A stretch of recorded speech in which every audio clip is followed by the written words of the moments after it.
So this came from KG Moila, and it's about modal verbs. Okay, so I've written the heading there, and then on this piece of paper that KG sent me, we've got 3 modal verbs mentioned.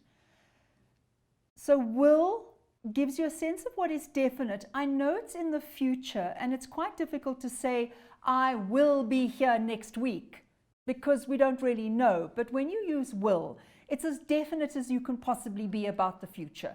So I will be answering these questions in the next minute. It's will, it's a modal verb, what you might have called an auxiliary, a help verb, a helping verb, but it's called a modal verb because it has modality, which tells us either things are definite or possible.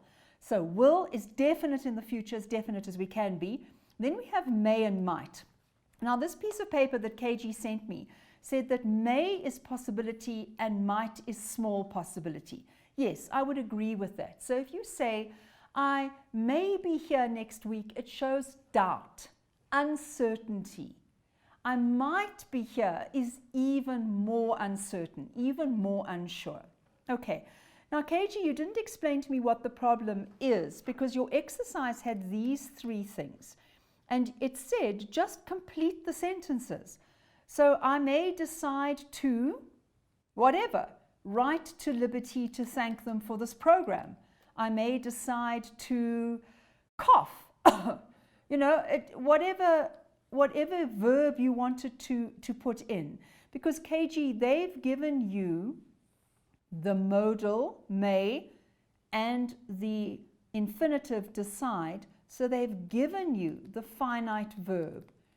And they just asked you to finish the sentence. I might become a doctor. I might become sick.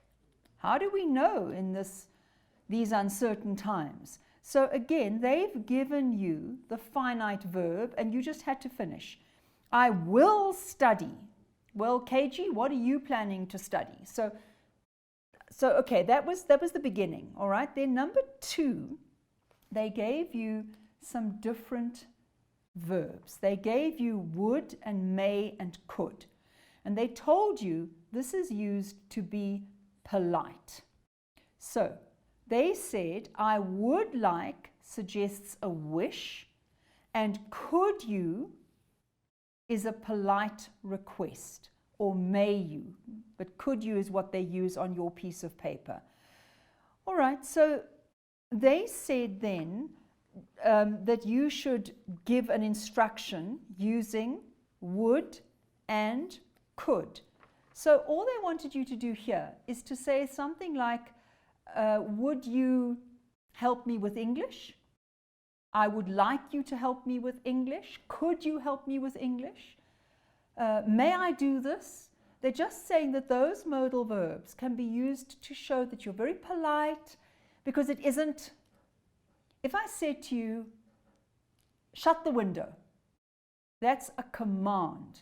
But if I said, I wonder if you could shut the window, I'm actually still giving a command, but it sounds much more like a request.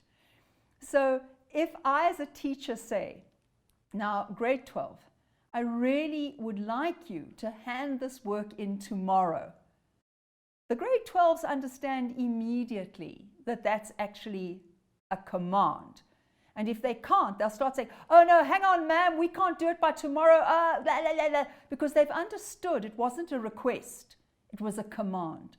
So all this piece of paper that you gave me is saying is that these modal verbs are used to make something more polite. I would like you to help me with this English. Could you possibly help me with this English? All right, so KG, if that isn't clear, please send another message. You've got the app, you've got Facebook. Would you please tell me, what more you need me to do?